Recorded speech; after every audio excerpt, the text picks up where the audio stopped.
कल 9 दिन हज था और हाजी अपने काम में लगे हुए, और इधर हमारे यहाँ एक बहुत बड़ी शख्सियत जो थी वो रुखसत हो गई, और वो बहुत बड़ी शख्सियत हज़रत सैयदा पीर मेहर अली शाह साहब रहमतुल्लाह तआला अलैह के पोते थे, और पीर मेहर अली शाह साहब ने उनका नाम रखा था अब्दुल हक, और पीर मेहर अली शाह साहब से मुरीद भी थे, आपसे उन्होंने इस्तिफादा भी किया, लेकिन उस वक्त उनकी उम्र 11 साल, और माशाअल्लाह उन्होंने बड़ी तवील उम्र पाई, 95-96 साल उन्होंने उम्र पाई, और कल उनका आखिरी वक्त आ गया और वो इस दुनिया से तशरीफ ले गए।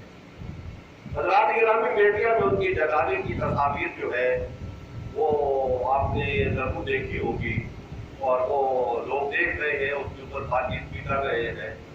तो मेरे कहने का मतलब ये है कि दीन का एक काम होता है कि जो आजकल अखबारों में किया जाता है, टीवी पे आके किया जाता है, और जो तरीके हैं मीडिया के इस तरीके से किया जाता है, और एक दीन का काम ये है कि वो खामोश तरीके से किया जाता है। जो असलाफ का एक तरीका था उस तरीके के मुताबिक खामोशी से वो दीन का काम करते हैं। इन्होंने भी अपनी 96-97 साल उम्र जो है जो गुजारी है, तो खामोशी से जो दीन का काम था वो उसमें लगे रहे और अपने मरकज में बैठे रहे।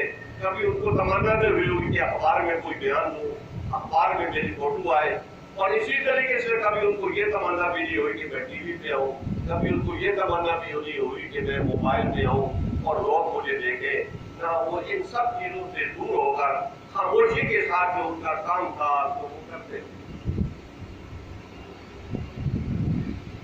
वो आलिम दीन थे, वो सूफी थे, और उनके अजीम व शान खानदान की जिसके वाली हज़रत सैयदा पीर मेहर अली शाह साहब रहमतुल्लाह तआला अलैह थे, और उस खानदान को उन्होंने जारी रखा। वहाँ एक नहीं 100 नहीं बल्कि हजारों आदमी रोज आते हैं, और जो जितने भी आते हैं सबको वो खाना खिलाते हैं। कोई उधर रहना चाहे तो उसको रखते भी है, 3 दिन तक उसकी मेहमान नवाजी भी करते हैं। इसके लिए उन्होंने बहुत सारे मकानात तामीर कर रखे हैं, सराय तामीर कर रखे हैं कि हर आदमी आए, उनके पास जाने की भी जरूरत नहीं है। वो जो सराय का जिम्मेदार है उसके पास जाए, वो उसको मकान देगा रिहाइश के लिए, और उसकी जगह पर उसको जो खाना होगा वो पहुंचाए। तो ये काम उन्होंने जो है इतने साल किया, और फिर खामोशी से जो लोगों को हिदायत की बात पहुंचाई जाती है वो करते रहे। हज़रात गिरामी, इन सब बातों का इजहार जो है उनके जनाजे में, कि उनके जनाजे में कल जो है लाखों आदमी शरीक हुए, और जो आदमी जहाँ दूर दराज से जैसे भी पहुंच सकते थे वो वहाँ पर पहुंचे, और अजीम शान उनकी नमाज जनाजा हुई। और किसी को उन्होंने ये नहीं कहा, किसी के ऊपर जबर नहीं किया, लोग अपनी मर्जी से और अपनी खुशी से और इस काम को सादर समझने के लिए दूर दराज इलाकों से नमाज जनाजा के लिए वहाँ पर पहुंचे।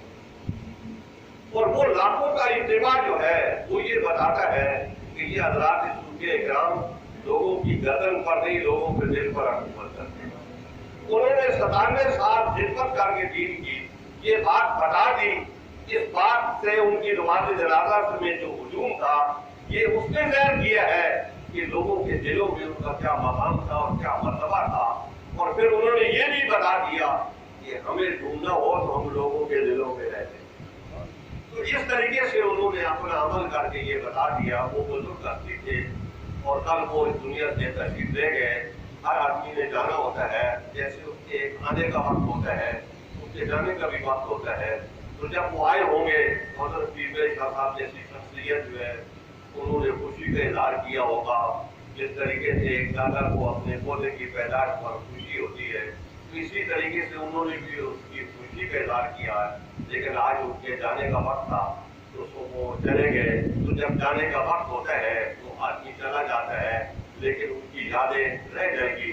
लोग अपने दिलों में उनको जिंदा रखेंगे और उनको याद करते रहेंगे। तो हज़रात गिरामी, आदमी को ऐसे अच्छे काम करने चाहिए कि लोगों के दिलों में जिंदा रहे। हज़रत बायज़ीद बस्तामी के बारे में कहते हैं कि वो अपनी रूहानी क़ुव्वत से अर्श पे पहुंचे।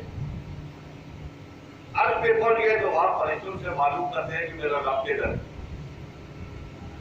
उन्होंने कहा बायज़ीद तू इधर आ गया, हम तो यहाँ पर ये सुनते हैं कि वो तो मोमिन के दिल में रहते हैं, तू ढूंढना इधर आ गए। حضرات گرامی مولانا صاحب رحمۃ اللہ تعالیٰ علیہ نے اس قصے کو بڑا لمبا مصنوی میں بیان کیا ہے اور پھر یہ بات ارشاد فرمائی ہے کہ یہ مومن جو ہے اس کی تعظیم اور تقریب کو سمجھو، اس کے مرتبے کو سمجھو کہ یہ اللہ جل جلالہ کی بارگاہ میں اس کا کیا مرتبہ اور کیا ہے کہ در زمینوں آسمانوں عرش و نیز من نہ گنجم کی عقیدہ اے عزیز، در دل مومن بگنجم اے عجب، در منا ڈوئی درا دل آتلم، کہ میں زمین و آسمان عرش و کرسی کہیں میں سنبھال نہیں سکتا ہوں، اور یہ عجیب بات میں آپ کو بتاؤں کہ میں مومن کے دل میں سما جاتا ہوں۔ حضرات گرامی مومن جو ہے اس کی اتنی اہمیت ہوتی ہے اور اس کا یہ درجہ ہوتا ہے، اور پھر جو خاص مومن ہے جیسے حضرت شاہ عبداللہ صاحب گیلانی رحمۃ اللہ تعالیٰ علیہ ہیں، تو یہ وہ لوگ ہیں کہ اللہ جل جلالہ کے انوار و تجلیات جو ہیں وہ ان کے قلوب پر پڑتی ہے اور یہ اس کی صفت محبت میں جلوہ گر ہوتے ہیں، تو اللہ کی مخلوق جو ہے وہ ان کا کھولتی ہے، یہ جبر سے دھمکی سے نہیں بلکہ پیار سے محبت سے نبی علیہ السلام کا پیغام ان کے دلوں پہ اتارتے رہتے ہیں۔ اللہ جل جلالہ ہمیں توفیق عطا فرمائے کہ ہم ایسے پاکیزہ صفت لوگوں کو یاد کرتے رہیں، اور جب کسی آدمی کو ایسے پاکیزہ صفت لوگ ملیں تو وہ ان کی صحبت اختیار کریں، کیونکہ ایسے لوگوں کی صحبت مجلس جو ہوتی ہے اور ان کی قربت جو ہوتی ہے وہ دلیل عظمت ہوتی ہے دنیا میں بھی اور آخرت میں بھی۔ اللہ جل جلالہ ہم سب کو اس بات کی توفیق عطا فرمائے۔ وآخر دعوانا الحمدللہ۔